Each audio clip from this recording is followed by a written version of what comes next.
ಸ್ವಾಮಿ ಶಿಲ್ಬೆ ಮೇಲೆ ನುಡಿದಂಥ 4ನೇ ಮಾತನ್ನು ನಾವು ನೋಡಿಕೊಳ್ಳೋಣ. ಯೋಹಾನನು ಬರೆದ ಸುವಾರ್ತೆ 19ನೇ ಅಧ್ಯಾಯ 28ನೇ ವಚನದಲ್ಲಿ ನನಗೆ ನೀರಡಿಕೆ ಆಗಿದೆ ಎಂಬುದಾಗಿ. ಹೌದು, ಯೇಸು ಸ್ವಾಮಿಗೆ ನೀರಡಿಕೆ ಆಗಿದೆ.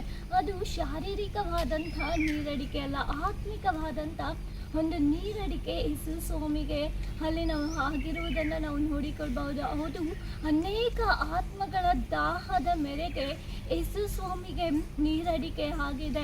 ಹೌದು, ಇವತ್ತು ಆತ್ಮಗಳನ್ನು ರಕ್ಷಿಸುವುದಕ್ಕೆ ಇವತ್ತು ಅನೇಕ ನಶಿಸಿ ಹೋಗುವಂಥ ಆತ್ಮಗಳನ್ನು ನಾನು ಇನ್ನೂ ರಕ್ಷಿಸಬೇಕು.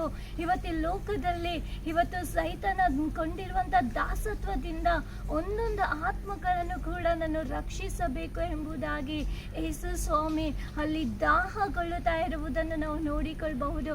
ಹೌದು, ದೇವರ ವಾಕ್ಯ ಹೇಳಲ್ಪಡುತ್ತದೆ, ನನ್ನ ಬಳಿಗೆ ಬನ್ನಿರಿ, ನಿಮಗೆ ನೀರನ್ನು ಕೊಡುತ್ತೇನೆ, ಮತ್ತೆ ನಿಮಗೆ ದಾಹಗೊಳ್ಳುವುದಿಲ್ಲ, ಆತ್ಮದ ನಿತ್ಯ ಜೀವದ ನೀರನ್ನು ಕೊಡುತ್ತೇನೆ ಎಂಬುದಾಗಿ.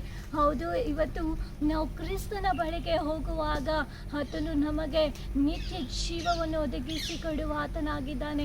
ಇಲ್ಲಿ ಯೇಸು ಸ್ವಾಮಿ 4ನೇ ಮಾತು ನನಗೆ ನೀರಡಿಕೆ ಆಗುತ್ತಾ ಇದೆ ಎಂಬುದಾಗಿ ಹೇಳುತ್ತಾ ಇದ್ದಾರೆ. ಹೌದು, ಇವತ್ತು ಯೇಸು ಸ್ವಾಮಿ ಆತ್ಮದಲ್ಲಿ ಆತನು ದಾಹಗೊಳ್ಳುತ್ತಾ ಇದ್ದಾನೆ. ಇವತ್ತು ನಶಿಸಿ ಹೋಗುವಂಥ ಆತ್ಮಗಳಿಗಾಗಿ ದಾಹಗೊಳ್ಳುತ್ತಾ ಇದ್ದಾನೆ. ನಾವು ಕೂಡ ಇವತ್ತು ಲೋಕದಲ್ಲಿ ನಶಿಸಿ ಹೋಗುವಂಥ ಒಂದೊಂದು ಆತ್ಮಗಳು ರಕ್ಷಣೆ ಹೊಂದಬೇಕು ಎಂಬುದಾಗಿ ದಾಹ ಉಳ್ಳವರಾಗಿ ನಾವು ಪ್ರಾರ್ಥನೆಯನ್ನು ಮಾಡಬೇಕು.